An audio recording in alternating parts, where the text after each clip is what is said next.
चलिए लिखेंगे। अच्छा पहले फिगर बना लेते हैं। समानांतर चतुर्भुज आयत वर्ग बनावे लगली रे, कुछ बना दो, चतुर्भुज होना चाहिए खाली बस।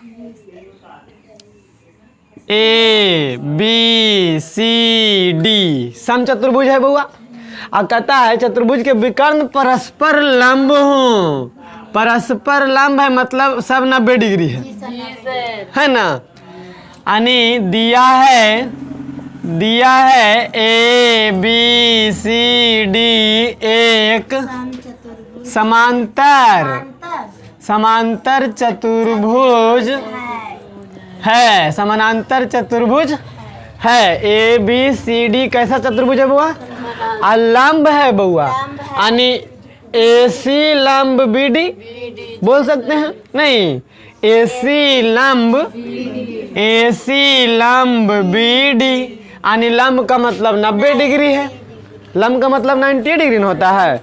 अच्छा अब तो साबित करना है, तो साबित करना है ए बी सी डी एक सम चतुर्भुज होगा या है ना।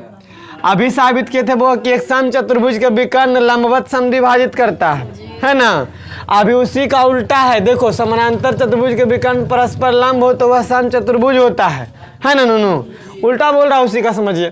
तो साबित करना है ए बी सी डी एक क्या है? सम चतुर्भुज है। तो प्रमाण देंगे इसका, वही बात प्रमाण। जब प्रमाण देंगे ये दोनों त्रिभुज को सर्वांगसम कर दीजिए, इसी प्रकार ही दोनों को कर देंगे, हो गया क्लियर। नहीं सर्वांगसम कर देंगे 90 डिग्री आ जाएगा, 90 डिग्री आ जाएगा, सब ई अकर बराबर ही आ जाएगा। देखो सम चतुर्भुज का परिभाषा होता है कि वैसा समानांतर चतुर्भुज जेकर कर्मागत भुजा आपस में बराबर हो। नहीं, जिसका कर्मागत भुजा क्या हो आपस में, यानी एक कर बराबर ई आ जाएगा। समझ सम चतुर्भुज आ गया। एक कर बराबर ई तो एक कर बराबर ई तो एक कर बराबर ई आ जाएगा कि नहीं आ जाएगा? सम चतुर्भुज अपने आप हो जाएगा। तो साबित करेंगे। साबित करने के लिए सबसे पहले हमको त्रिभुज ए ओ बी बी ओ सी का जरूरत पड़ेगा, या ए ओ बी तो सी ओ बी लिखेंगे। यानी त्रिभुज ए ओ बी तथा त्रिभुज सी ओ बी में अब वो ई तो दोनों में है, ये वाला लाइन में। अब देखो क्या बोला है, समानांतर परस्पर लंब हो। अब की बार लंब है, अब की बार बराबर नहीं दिया हो कुछ, अब की बार लंब नहीं है बुआ। तो हम कह सकते, अच्छा ओ ए बराबर ओ सी तो हम कह सकते हैं ओ ए बराबर ओ सी। क्यों? क्योंकि समानांतर चतुर्भुज के विकर्ण अभी हम पढ़े समद्विभाजित तो 10.6 में बताए थे। अभी बताइए हो। तो हम बोल सकते हैं ओ ए बराबर ओ सी। कोई बोल देगा कि कहाँ से लाए हैं, तो हम कह देंगे कि समानांतर चतुर्भुज के विकर्ण, समांतर चतुर्भुज के विकर्ण अभी पढ़े हैं उन्होंने 10.6 में, विकर्ण परस्पर समद्विभाजित करते हैं।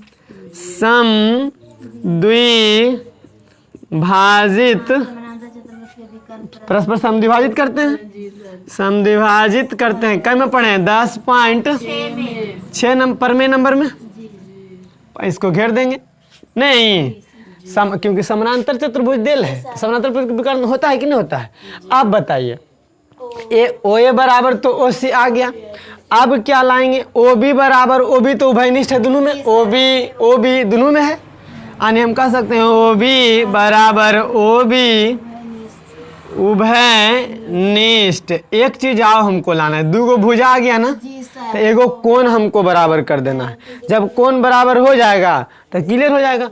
अब बताइए क्या बोला है? विकर्ण परस्पर लंब हो। लंब बोला है ना, तो बताइए लंब कहने का मतलब ई 90 डिग्री, तो ये भी 90 डिग्री होगा कि ना होगा? हाँ चलिए जी, तो देखिए हम कह सकते हैं एंगल ए ओ बी बराबर एंगल सी ओ बी प्रत्येक 90 डिग्री है। प्रत्येक 90 डिग्री क्यों? क्योंकि बोल दिया प्रमेय ही, हमारा वो प्रमेय बोल दिया कि परस्पर लंब हो, लंब का मतलब 90 डिग्री, ये भी 90 डिग्री, ये भी 90 डिग्री। जैसे देखो ना दोनों लंब है यानी ऐसे काटल है तो लंब का मतलब 90 डिग्री, अतः एगो 90 तो ये भी 90 होगा, क्योंकि एगो रेखा पर 180 डिग्री का कोण होता है। और जब ये 90 तो ये भी 90, क्यों? क्योंकि रेखा पर 180 डिग्री कोण होगा, सभ्य 90 होगा तो ये भी 90, ये भी 90। आया बात समझ में? अब देखो इस त्रिभुज में ये भुजा बराबर ही भुजा आ गया, ओ ए बराबर ओ सी, ओ भी बराबर, अच्छा देखो आई ओ ए बराबर ओ सी, ये दोनों बराबर आ गया, और ओ भी बराबर ओ भी दोनों में है। आई बीचे वाला कौन है करा में? बीचे वाला कौन सर तो कौची से सर्वांगसम हो जाएगा? त्रिभुज ए ओ बी सर्वांगसम त्रिभुज सी ओ बी। कैसे सर्वांगसम हो गया बुआ?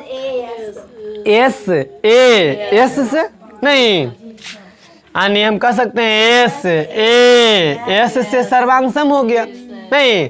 अब बताइए जब सर्वांगसम हो गया तो नूनू ये तो ढक लेगा, ए भी बराबर बी सी नहीं हो जाएगा, ढकेगा ऐसे तक के बराबर में ये ऐसे ढकेगा तो जितना कोई नहीं आ जाएगा, यानी ए बी बराबर में बी सी आ जाएगा कि नहीं आ जाएगा।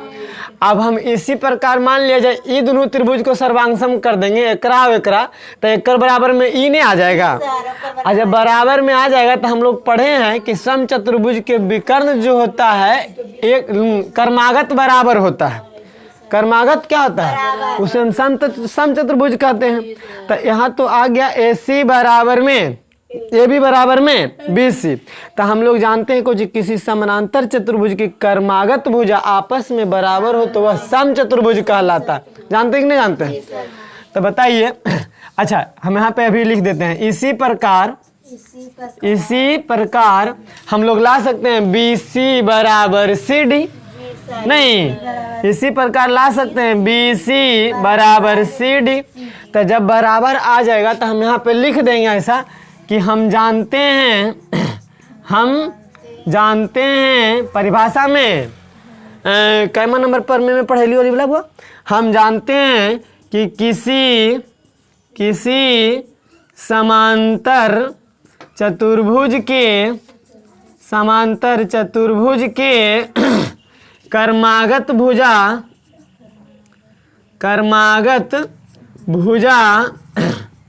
बराबर हो तो वह समचतुर्भुज कहलाता है। तो वह समचतुर्भुज कहलाता है। यानी किसी समानांतर चतुर्भुज के कर्मागत भुजा बराबर हो तो वह समचतुर्भुज कहलाता है। देखिए ना समचतुर्भुज कहाँ दिए हैं? समांतर चतुर्भुज है ना, थोड़ा सा रुक देखिए कैसे निकालो। सम चतुर्भुज के परिभाषा में लिखा है कि किसी समानांतर चतुर्भुज के कर्मागत भुजाओं बराबर हो तो वह सम चतुर्भुज कहलाता है। सम चतुर्भुज के परिभाषा है कि नहीं है? बस क्लियर हो गया। सम चतुर्भुज के परिभाषा से हम लोग जानते हैं कि किसी समानांतर चतुर्भुज के कर्मागत भुजा बराबर हो तो वह सम चतुर्भुज कहलाता है, नहीं कहलाता है? यानी कर्मागत भुजा बराबर हो गया तो सम चतुर्भुज कहला जाएगा कि नहीं कहला जाएगा? तो हम कह सकते हैं कि अतः ए बी सी डी एक समचतुर्भुज है। समचतुर्भुज कोई दिक्कत नहीं ना, ये परिभाषा में हम सिखाए हैं। समचतुर्भुज के परिभाषा में आया बात समझ में? ये जी कि नहीं है? थोड़ा सा इसको डाउनलोड कर लो फटाफट। इसके पहले वाला में हम अभी क्या पढ़े? इसके पहले जस्ट पहले वाला में कि एक समानांतर चतुर्भुज क्या होता है? समचतुर्भुज होता है। देखो अभी जस्ट पढ़ाए हैं एक समचतुर्भुज क्या भी पढ़ा है। देखो अभी जस्ट क्यों ऊपर में पढ़े लिए यदि समानांतर चतुर्भुज में विकर्ण परस्पर लंब हो तो वह समचतुर्भुज होता है। लेकिन यहाँ पे खाली वो अभी कुछ है, वह समानांतर चतुर्भुज वर्ग होता है यदि इसके विकर्ण बराबर और परस्पर लंब हो। यानी लंब रहेगा, खाली लंब रहेगा तो समचतुर्भुज हो जाएगा। अब लंब बराबर दोनों आ जाएगा तो वर्ग बन जाएगा। बात आया समझ में कि नहीं आया? बस चलिए हम लोग वर्ग बना लेते हैं और इसको हम बोलेंगे कि समचतुर्भुज है, समानांतर चतुर्भुज है। ठीक है, साबित कर लेते हैं हम लोग। A B C D, A B C D एक समानांतर चतुर्भुज यदि इसके विकर्ण बराबर और परस्पर लंब हो। समानांतर चतुर्भुज है बुआ, तो हम कह सकते हैं दिया है ए बी सी डी एक समांतर चतुर्भुज है, समांतर चतुर्भुज है। एकरा में बोला वो विकर्ण जो है परस्पर बराबर है और लंब भी है, यानी ए सी बराबर बी डी, बराबर के मतलब ए सी बराबर बी डी, और ए सी लंब है बी डी पर। दोनों चीज नहीं बउआ, बराबर भी है और लंब भी है। तो साबित करना है कि ए बी सी डी एक वर्ग है, यही ना नूनू। तो साबित करना है ए बी सी डी एक क्या है, एक वर्ग है। जब दोनों रहेगा तो वर्ग, खाली लंब रहेगा तो समचतुर्भुज हो जाएगा, ये तो पता हो गया। चलिए तो प्रमाण देंगे। सबसे पहले प्रमाण में ए सी बराबर में बी डी तो दिया हुआ है, ए सी बराबर बी डी आई की अभी दे दे कि बराबर भी है और लंब भी है, तो ये तो दिया हुआ है। ये तो ऊपर में ये बोल दिया है कि विकर्ण बराबर रहेगा और लंब रहेगा। तो अच्छा अब बताइए, हम लोग पढ़े हैं कि समानांतर चतुर्भुज के विकर्ण समान हो तो वह एक आयत होता है। पढ़े कि नहीं पढ़े? यदि समानांतर चतुर्भुज के विकर्ण बराबर हो तो वह एक आयत होता है। पढ़े हैं ना? तो हम यहाँ पे बोल सकते हैं हम जानते हैं कि समांतर चतुर्भुज के विकर्ण, हम जानते हैं समांतर चतुर्भुज के विकर्ण बराबर हो, समान या बराबर बात हुई ना है, तो वह आयत होता है, वह आयत होता है। और आयत में हम लोग क्या पढ़े कि सम्मुख भुजा आपस में बराबर होती, आयत में ही ना पढ़े हैं कि सम्मुख भुजा बराबर होता है। और आयत में पढ़े हैं कि ऐसा समानांतर चतुर्भुज जिसका एक कोण समकोण होता आयत होता है। ऐसा पढ़े कि नहीं पढ़े? तो हम कह सकते हैं जब ये आयत हो गया, क्योंकि वो विकर्ण बराबर है तो अब तो आयत बन गया ना। और जब आयत बन गया तो बताओ सभ्य कोण 90 डिग्री हो जाएगा कि नहीं हो जाएगा?